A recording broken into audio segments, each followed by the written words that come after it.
Pakistan versus south Africa T20 series start होने वाली है एंड उसके प्रीव्यू के लिए ये वीडियो है। और हमें पता है कि Pakistan will be playing in pink kits tomorrow. Cancer awareness के लिए पाकिस्तान ने पिंक किट्स का इंतखाब किया है, जो कि मोस्ट प्रोबेबली साउथ अफ्रीका करता था, बट इस दफा पीसीबी ने इनिशिएटिव लिया है वो पिंक किट्स वेयर करने का and they will be playing in pink kits. And यहाँ ये कोई रिलेटेबल बात नहीं है, बट जो बातें हम लोगों ने करनी है वो मैच से रिलेटेड है, कंडीशन से रिलेटेड है एंड देन उसके बाद अपनी प्लेइंग 11 से रिलेटेड भी डिस्कशन हम लोगों ने करनी है कि क्या प्लेइंग 11 हो सकती है पाकिस्तान की।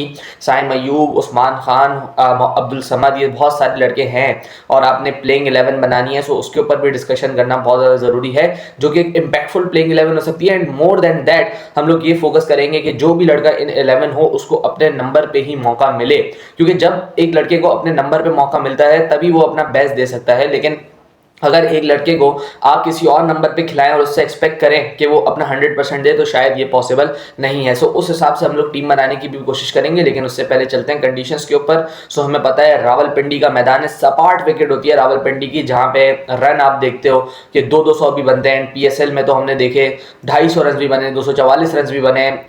आपके हसन नवाज ने बड़ी शानदार सेंचुरी की थी इधर। सो बहुत ज़्यादा हाई स्कोरिंग ग्राउंड है under the lights, specially Rawalpindi के मैदान की जो विकेट है वो ऐसी है कि बैटिंग के लिए हेवन हो जाती है। T20 गेम्स हमने देखे हैं, बहुत ज़्यादा हाई स्कोरिंग होते हैं, तो ज़्यादा कुछ होता नहीं है फास्ट बॉलर्स के लिए या इवन स्पिनर्स के लिए इस विकेट में। अलबत्ता जब हवा चल रही होती है तो शायद फास्ट बॉलर्स को थोड़ा सा लैटरल मूवमेंट मिल जाता है, बट ऑफ द विकेट कोई मूवमेंट मिलना मुश्किल होती है इस विकेट से। सो अगेन एक्सपेक्ट करेंगे कि हाई स्कोरिंग गेम हो जैसे कि होते हैं इन रावलपिंडी, एंड उसके हिसाब से क्रिकेट खेलनी है पाकिस्तान ने। ये बेस्ट अपॉर्चुनिटी है आपके पास, जो आप मॉडर्न डे क्रिकेट का रागा लापते रहते हो उसको प्रूव करने का, क्योंकि इससे अच्छी कंडीशंस आपको मिलेंगी नहीं मॉडर्न डे क्रिकेट खेलने की।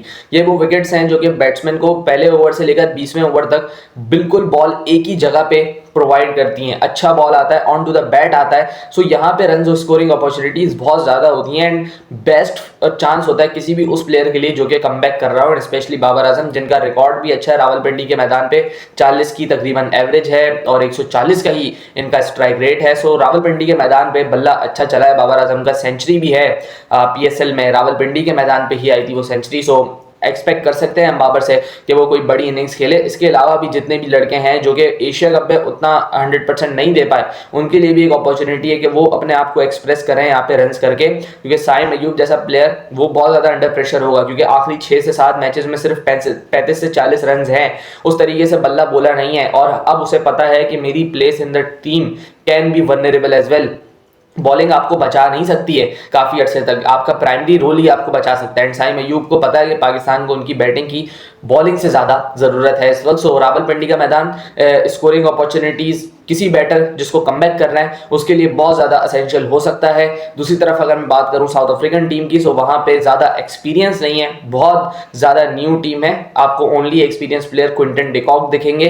David Miller who was captain South African T20 side, उनको सीरीज से पहले हैमस्ट्रिंग इंजरी होती है जिसकी वजह से वो सीरीज से विड्रॉ कर लेते हैं, अनअवेलेबल हो जाते हैं। एंड नाउ डुआन फरेरा जो कि खुद 25 से 30 ही गेम्स खेले हुए, वो कप्तानी करेंगे साउथ अफ्रीका की। एंड बहुत ही मतलब यंग साइड है साउथ अफ्रीका की, पाकिस्तान के खिलाफ हमेशा से सेकंड स्ट्रिंग साइड प्रेफर करती हैं, सेना कंट्रीज स्पेशली, और वही सेंड करती हैं टू पाकिस्तान। एंड ताज्जुब की बात यह है कि वो जो साइड्स होती हैं वो पाकिस्तान को मार के भी चली जाती हैं। सो ज़्यादातर हमें दिखता नहीं है कि पाकिस्तान के लिए कोई अपनी ए साइड जिसमें बड़े बड़े प्लेयर्स के नाम हो वो उतारे। सो जैसे मोहम्मद हफीज़ ने भी पहले ट्वीट किया था कि पीसीबी को इस मैटर में देखना चाहिए, लेकिन पीसीबी से ज़्यादा रोल इसमें आपके प्लेयर्स का है। जब तक आपके प्लेयर्स तंग नहीं करेंगे यहाँ पे साउथ अफ्रीका को, तंग नहीं करेंगे ऑस्ट्रेलिया को, न्यूजीलैंड को, तब तक आप एक्सपेक्ट नहीं कर सकते उनसे कि वो आपकी टॉप टायर की टीम उठा के भेजें, वो आप उनसे एक्सपेक्ट ही नहीं कर सकते। सो ये बहुत ज़्यादा अनफॉर्चुनेट है हमारी क्रिकेट के लिए कि अब बड़े प्लेयर्स के सामने, कगिसो रबाडा जैसे प्लेयर्स के सामने या और भी जो बड़े बड़े नाम है अफ्रीका के,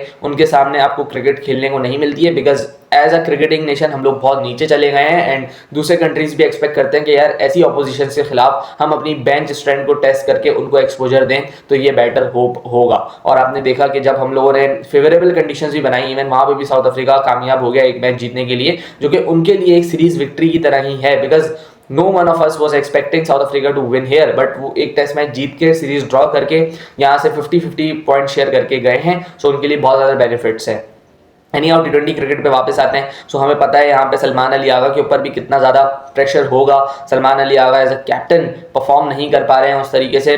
अलबत्ता आखिरी 21 गेम्स के अंदर 15 मैचेस पाकिस्तान ने विन किए, लेकिन वो 15 मैचेस में से आप देख लें 3 यूएई के खिलाफ, तो 3 बांग्लादेश के खिलाफ, उसके बाद ओमान के खिलाफ भी 1 गेम, वेस्ट इंडीज़ के खिलाफ 3 गेम। सो वो जो गेम्स है मेरे ख्याल से उसमें कोई ख़ास इतना इम्पैक्ट क्रिएट किया नहीं है पाकिस्तान ने। जो आपने बड़ी टीम्स खेली हैं, जैसे इंडिया से आपने खेले 3 गेम्स, वो तीनों के तीनों आप मैचेस हारे हो। सो बड़ी टीम के खिलाफ आपकी परफॉर्मेंसेस उस तरीके से नहीं है। सलमान अली आगा के ऊपर प्रेशर इस वजह से भी है क्योंकि बल्ला रन नहीं कर रहा है। अगर कैप्टनसी या आपकी टीम परफॉर्म नहीं कर रही होती है वो तो एडेड प्रेशर होता ही है, लेकिन जब आपसे बल्ले से भी रन नहीं होते हैं देन डेफिनेटली आप बहुत ज़्यादा रिलक्टेंट हो जाते हो कि यार क्या मैं सही कर रहा हूँ, क्या मैं सही नहीं कर रहा हूँ। सो वो सारी चीज़ें भी सलमान अली आगा को as a captain sort out करनी होंगी एंड अपना ए गेम प्रोड्यूस करना होगा ताकि पाकिस्तान यहाँ पे मैच जीते।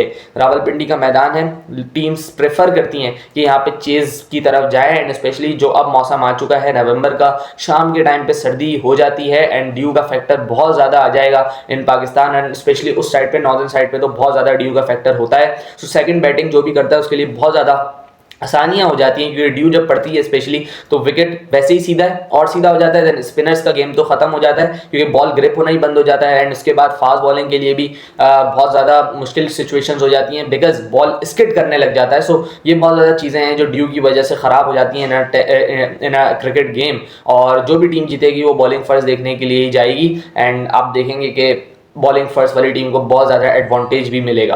अब बात आती है पाकिस्तान की 11 पे, तो क्या 11 बन सकती है एंड बहुत ही मुश्किल से ये 11 बनाई है क्योंकि अभी भी मेरा ख्याल ये है कि स्क्वाड जो है आपका वो कुछ खास balance of the team provide नहीं कर रहा है। स्पेशली एक जगह वो है विकेट कीपर की, वो जो है मुझे कुछ ज़्यादा समझ आ नहीं रही क्योंकि उस्मान खान को भी अगर आप एज अ विकेट कीपर देखें तो वो टॉप ऑफ द ऑर्डर में ज़्यादा प्रेफर करेगा बैटिंग करना, बट अगर अभी की कंडीशंस देखें और माइक हिसन का इंटरव्यू भी देखें सो उसमें भी उन्होंने यही बोला है कि हम लोग विकेट कीपर वो देख रहे हैं जो हमें मिडिल ऑर्डर में असिस्टेंस प्रोवाइड कर सके। सो उस हिसाब से टीम बनाने की कोशिश की है।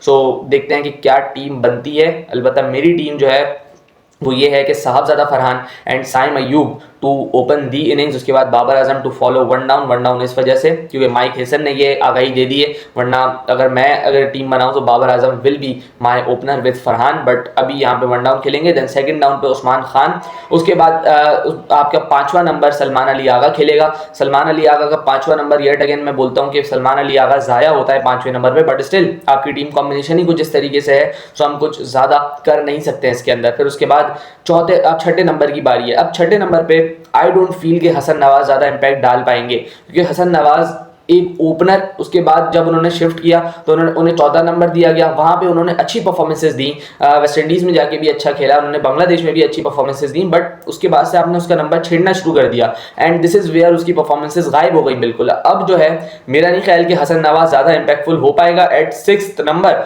उसका जो नंबर है वो 4th ही है एंड अगर उसको कभी भी चांस देना है तो वो 4th नंबर पे या लेट भी हो जाए तो 5th नंबर पे उसको चांस देना चाहिए। सो हसन नवाज मेरा नहीं ख्याल कि छठे पे ज़्यादा इम्पैक्टफुल होगा। सो इसलिए मैं जाऊंगा अब्दुल समद के साथ क्योंकि वो एक पिंच हिटर है एंड आखिरी के 4 से 5 ओवर में हसन से ज़्यादा इम्पैक्ट क्रिएट कर सकते हैं। हसन से इम्पैक्ट का मसला तो नहीं है मुझे, बट मैं चाह रहा हूँ कि हसन नवाज को उनके नंबर पे अपॉर्चुनिटी मिले एंड छठा नंबर उनका नंबर है नहीं, और जब वो यहाँ पे आए और उनसे परफॉर्मेंसेज ना हो सो उसके बाद उनके ऊपर एडिड प्रेशर पड़ेगा जो कि पड़ना नहीं चाहिए। हसन को उसके नंबर पे ही बैटिंग करवानी चाहिए एंड इस वजह से जो विकेट कीपर वाला ऑप्शन है ना ये थोड़ा सा मसले मसाइल कर रहा है and this is why Rizwan is the best suited keeper for Pakistan right now. Babar को होना नहीं चाहिए था इस स्क्वाड में, रिजवान की पाकिस्तान को ज़्यादा ज़रूरत थी, जिसको होना चाहिए था उसको लिया नहीं है। यही पाकिस्तान क्रिकेट है, हम अरसे से देखते आ रहे हैं। फिर उसके बाद फॉलोड बाय मोहम्मद नवाज, फिर उसके बाद फ़हीम अशरफ, शाहीन आफरीदी, नसीम शाह एंड अबरार अहमद। ये आपकी बॉलिंग हो जाएगी। इसमें आप देख लें कि आपके पास 5 पक्के बॉलर्स हैं। उसके बाद Saim Ayub and Salman Ali Agha can roll their arms over as well, और नसीम शाह की वापसी है, इतने बड़े पेड के साथ वापसी है। सो लेट्स सी वो क्या इम्पैक्ट क्रिएट कर सकता है। इतनी कोई खास परफॉर्मेंसेस नसीम की रही नहीं है over the few years as well, specially जब से कमबैक हुआ है इंजरी से, तब से थोड़ा सा मतलब उतना इम्पैक्टफुल लग नहीं रहा है Naseem Shah, but let's see किस तरीके की परफॉर्मेंसेस डालता है। जब आखिरी दफ़ा ओडीआई सीरीज खेली थी इन वेस्ट इंडीज़, बहुत ही ऑर्डिनरी बॉलर लगे थे, सांस फूट रहा था, तीसरे ओवर में ही बैठ जा रहे थे। सो ये चीज़ें अगर इंप्रूव हुई हैं so Naseem can be a vital option for Pakistan. लेकिन इसके अलावा आपके पास ज़्यादा कोई लड़के हैं नहीं जिनको आप टेस्ट कर सकते हैं। हारिस रऊफ, लेकिन उन्होंने जो फाइनल में किया वो किसी को भूल नहीं रहा है अभी तक, सो शायद हारिस को उस तरीके से अब मौका ना मिले। और ओवर द ईयर्स कुछ ऐसी परफॉर्मेंसेज रही हैं हारिस की जिसकी वजह से पूरी आवाम एंड ऑब्वियसली चीज़ें ख़राब हो चुकी हैं उनके लिए। सो उस्मान तारिक का भी है कि वो 11 में किस तरीके से आ सकते हैं, वो भी देखना पड़ेगा। बट उस्मान तारिक जो है वो आज के दिन